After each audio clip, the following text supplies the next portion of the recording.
My next guest went from making $6.50 an hour to owning $1.7 million worth of properties. Like I stated earlier, she's a 25-year-old, and she's a mother with an amazing testimony. Please welcome to Money Making Conversations, the CEO of Rosebuds Investment, dubbed the Millennial Millionaire, Jamisa McIvor. Thank you. Thank you for having me. I think I need to take you everywhere I go. Well, guess what? I wouldn't mind following you. I would say good things about you. All I needed to do was add some applause. So where are you calling me from?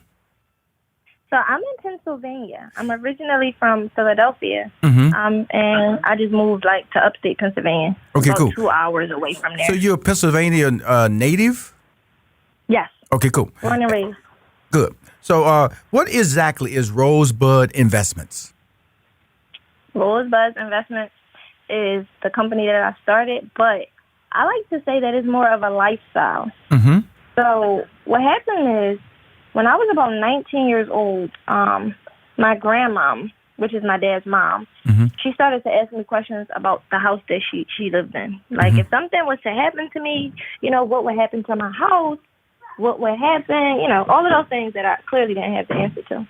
But what we did was we put myself on her deed, which is called a dollar deed transfer, right? So I think it cost about $1, and then I did some insurance stuff and a title, that might have been $300, and that was fine.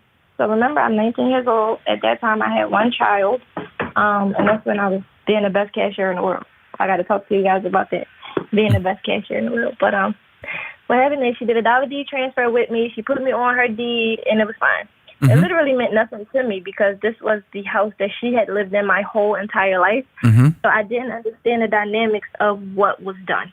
You just thought just going through the process, making grandma happy, she's peace of mind. Okay, I'm 19, making it happen. Yeah, that's it. And I'm like, okay, great, whatever. So it's like you have a house at that point. At that point, I was a homeowner. But to me, I didn't know the dynamics. She still lives there, so I'm still looking at it like, this is grandma's house. Right. She died, I want to say a year after that. She may have known what was going on.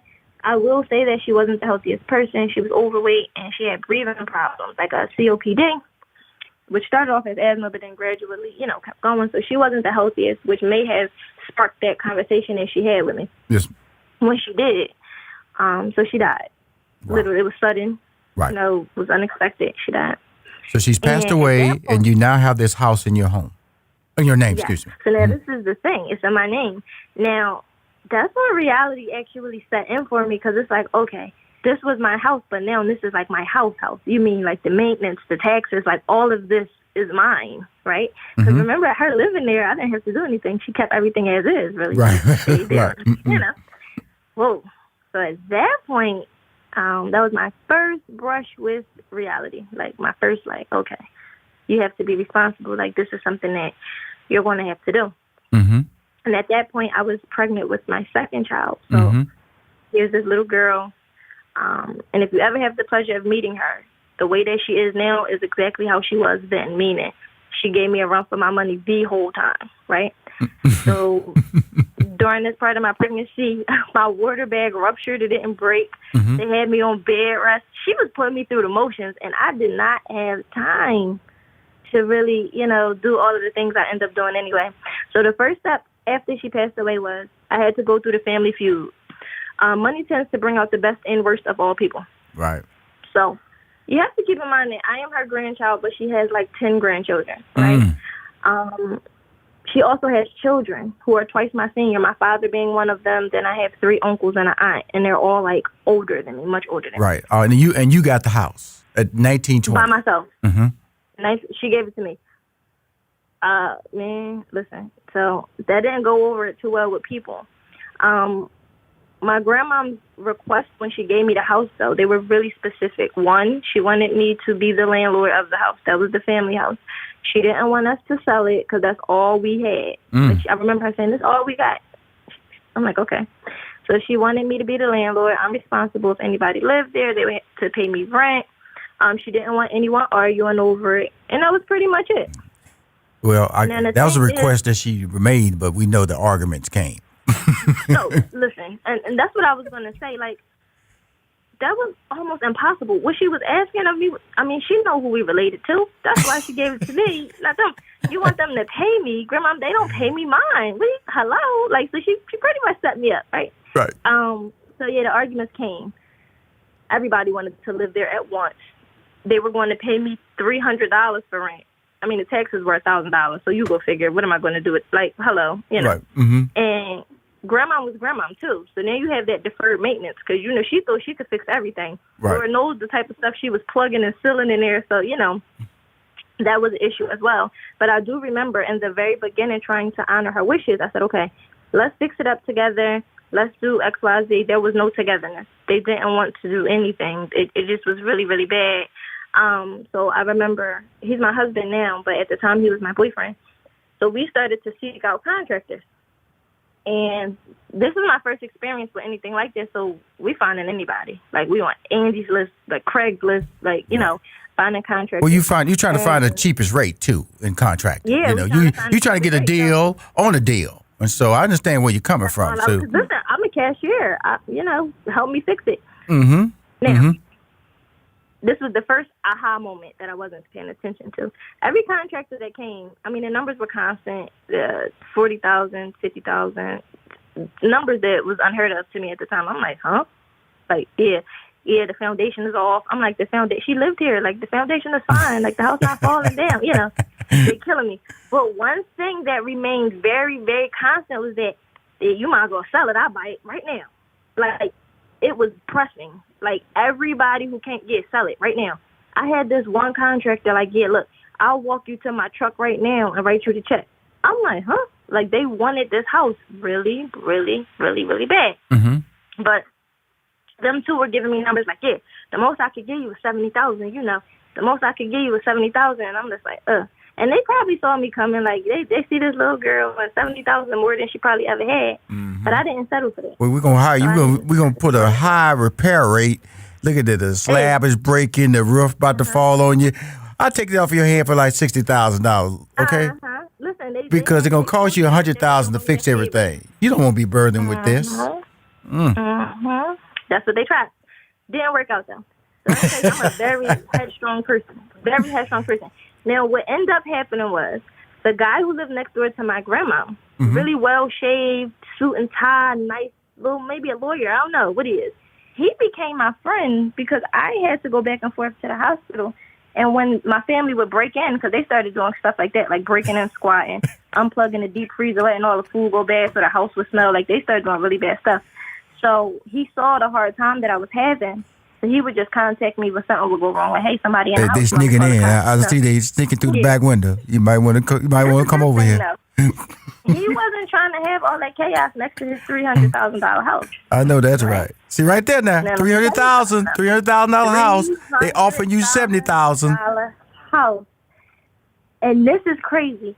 Now I wasn't paying attention to patterns. That same block that we're discussing right now, at a point in time, every house on it was abandoned, and then after that, every house was knocked down. So they had it like as lots. The whole, like you could stand at the corner and see the end of the block. Like that's how they had everything knocked down. And at this specific time, every house on that block looked exactly the same. Row house. I'm talking about 3-story, rooftop deck, exactly the same. I was not paying attention. It didn't even dawn on me to ask, why is this man living next to my grandma? Like, that was a serious, I'm talking about the dude was fly. Like, you want to live next to my grandma? Didn't even bother to ask. But he was the person who connected me with the realtor. Because that's what ended up happening. I was overwhelmed. I got frustrated. I'm like, what am I going to do? He's like, listen, the guy who helped me purchase my house, he can help you. He helped me buy this house. I was like, okay, great. Give me his card. Because at that point, I felt like I was being pulled so many different ways. Right. I know he didn't want anything from me. I mean, he definitely wanted me to get my family away from him. But outside of that, you know, it was he wasn't looking for anything. So let me ask you this. So with that being said, I want to just point out to people, these are the people, relationships are key. That's what you're saying right now, is that if you didn't have this relationship, then you would have not you never would have understood what was going on. But more so, Nope. and a lot of people kind of misgauge relationships because relationships aren't people don't want anything. They just want to do right by you. And also advice and also opportunity to be successful is tied to that relationship. And so here you are, 19, you're pregnant, your relatives breaking in, the contractor's trying to lowball you on your home. The home next to you is $300,000. Your home, they offering you $75,000 at the most, but they tell you it's going to cost you $50,000 to get it repaired. When we come back, we're going to hear the other part of this story and also how she bought 9 properties in 1 year from Jamisa. Yeah, Jamisa, right? Yep, Jamisa. Jamisa McIvor. More on Money Making Conversation. This is a great story, testimony that we all need to hear about. Hi, this is Rushion McDonald. You're listening to Money Making Conversation. I have a great interview going right now with Jamisa McIvor. She's the CEO of Rosebud Investments. She's telling us a story about the first experience that she had in getting property, obtaining property, and it was basically by happenstance. Her grandmother gave her the home. She passed away. Then all the relatives, all heck broke loose. The relatives going, "How did you get it?" Even all the way up to the Big Papa. So, hey, I should have got the home. Now, it got so bad that they was squatting inside the house. They was they were breaking inside the house. But she had this guardian angel living right next to a gentleman who lives there. And his house was valued at $300,000. He had contractors trying to give her $75,000. And at the same time, that whole block was being torn down. So construction is coming. New construction is coming. Because what happens in neighborhoods like this throughout the country is that they'll go to the city and they'll tell the city, we'll put new homes here, which will increase property value. If you increase property values, that means that you can pay more taxes and charge more taxes. And cities allow that to happen. And so that's what's occurring to her property zone right now, correct? Correct. So now you're seeing all this stuff, that's happening around you. You got your first home. What were the next steps that really kind of blossomed to the opportunity of you becoming a business person? Okay. And so, what happened was I ended up selling it. Long story short, like in a nutshell, I connected with this realtor. We listed the property at $115. Okay. 3 days later, we have a bidding war going on. I'm still not paying attention, mind you. I'm like, okay, not trying to figure out why these people want this so bad. A bidding war, like all of these are new terms and concepts. So we listed it at $115. 3 days later, we had a bidding war going on. By the end of the week, I ended up accepting an offer for $152,000. So, I mean, that's a lot of money. Oh, yes, they are. I'm a cashier. Like, that was more money than I have ever $6.50 an hour cashier, correct? Listen, let me tell you something. Yes, that was enough to go buy a supermarket if I wanted to. Now, I was excited. I was super excited until I found out that I could have sold that house for $300,000. So this is the magic number, or $350, depending on how I spent it.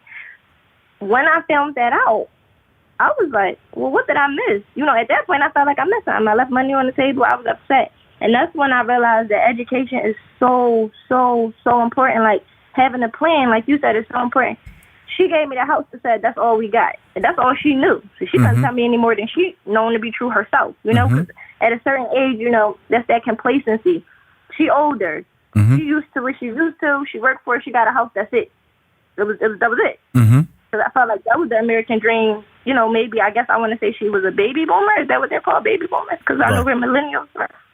So yeah, they work. They retire, do the pension thing. As long as they own their house, they're good. For me, that wasn't enough. So when I closed on it, the realtor was like, yeah, well, what are you going to do with all that money? And I looked at him, I'm going to buy houses. I remember saying it with a little shrug of the shoulder, like, hello, what else am I going to do? Because I knew that if one house got me that much money, I needed to buy more houses. Right. But then I also know. I'm going to just tell you this, Miss McIvor, you figured it out real fast. You might have got shortchanged on that first house, but you knew that I'm going to take this money and I'm going to educate myself. And we're going to buy some more houses. So tell us about that experience. All right, so when I sat down, because the realtor took the luxury of connecting me with his financial advisor friend who sat me down, and said I should do the Roth IRA, and I'm like, well, what's that? You know, all these are new terms. I'm open to listen and learn. But then when he said I had to sit my money there until I was 50, and if I touched it, I got in trouble, that didn't sit right with me. So I said, you know what? I'm gonna go over here and I'm gonna do something else. He said, all right, well, I'll connect you with my friend who's an investor. I was like, okay, great. He just made all these little connections. So again, just being open to meeting new people and knowing when opportunities are coming, because you never know when your next opportunity is going to come. I'm gonna just let you know this, Ms. McIvor, you're blessed because you know everybody who helped you was sincere in their efforts to help you, because you were very, at the time you didn't have information, and so but you did know one thing. I didn't get enough money for my house, and I'm going to invest in houses, and I'm not going to tie up my money for 50 years. You knew that for a fact now. For a fact. Because I'm not going back to ShopRite either. You imagine going in there, scanning items, and you got to check that big. I said, yeah, all right, I ain't doing that. You know, so I had to make it work. And that's the thing. I have always been this type of determined person, like figure out how. That's me. Very innovative, very eager to learn, all of those things. Not afraid to try new things. My mindset. So I was a millionaire way before I got money. And I tell people that all the time. I have never been the type of person to settle for anything. Like, ever. You can't just tell me, hey, it's raining and you're pissing on my head. That has never been me. I always kind of want to scratch the surface. How can I? What's out there? That was always me. Very inquisitive. Even as a child, that was always me. Let me ask you this. You have a line here talking about investing in the urban community, the $600 property in the hood. What is that? Okay, so that's what I was about to say. Now, my great-grandma is the one who raised me, and she owned property, too. She had 2 houses, one of them in which my grandfather left her after he passed away, because that was his wife, and then one that she owned right up the street. So I guess she decided, my husband up the street, I'm going to move up there, but she still had her home, which was in the next 100. So every so often, we would get a letter on her door about a sheriff sale. Like, it was a sheriff notice. It would pop up, it's a sheriff notice. So that's where I wanted to go, because I was curious. If these people saying they're going to take a house and sell it, that must mean they sell houses, right? So, I mean, they try to take my grandma's. Let me see what else they got over there. When I went to the auction, my very first time, I bought a property for $1,700. $1,700. And it wasn't until I got money that I realized you actually didn't need that much to invest. I went to that auction, and I purchased it for $1,700. And what happens is when you go to certain auctions and you bid, you don't actually have to pay the full balance of the property. You only have to give them $600, right? Now, after you give them that $600, you have 30 days to give them the rest of the money in which you owe them, or you can come out and sell that property before the rest is due. And this was a whole experience for me. Now, what happens is the $1,700 property, I gave them $600. I end up owing them $1,100. You know, I have the money at this time, so that wasn't an issue. But it was the education that came with it that ultimately changed my life and helped me change other people's lives. When I realized this whole process and procedure, I said, well, how many people actually have $600? How many people know this place exists? Because when I got there, I didn't see anybody that looked like me. Not my age, for sure. It was a few women, but, you know, they was different. They were older than me, you know. And I was like, how many people can actually benefit from this? I know people who have $600 all the time, right? So that's when it was on after that. Like, I think that was 2017, 2016, or something like that. I've been at that place every month since. Unless I'm busy, but I've been there every month. So when you go there, just tell us how that works. You go in and then they list the properties, or they show pictures of the properties, or how does that work? So, well, when it goes literally an auction, it's blind. They say numbers.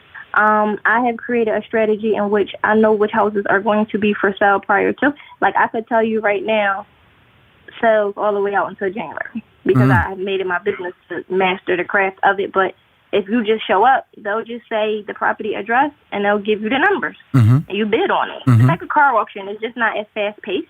And then you just purchase property, and that's the only place that you can get property that low, below market value.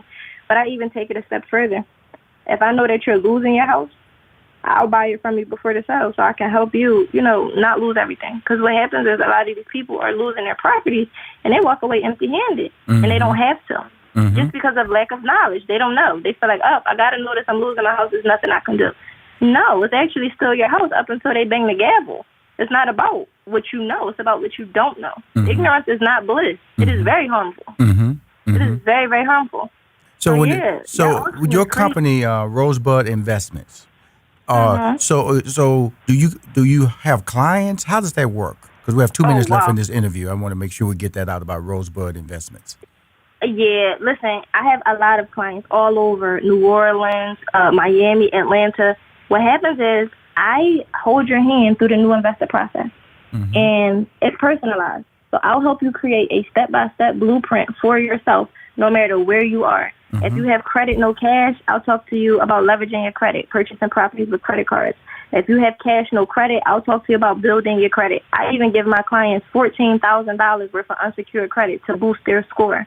If you're somebody that doesn't have either or, I'll talk to you about purchasing that $600 property, helping you sell it for a few thousand. So now you have the capital to invest in your credit, to be able to build. I help you create that foundation.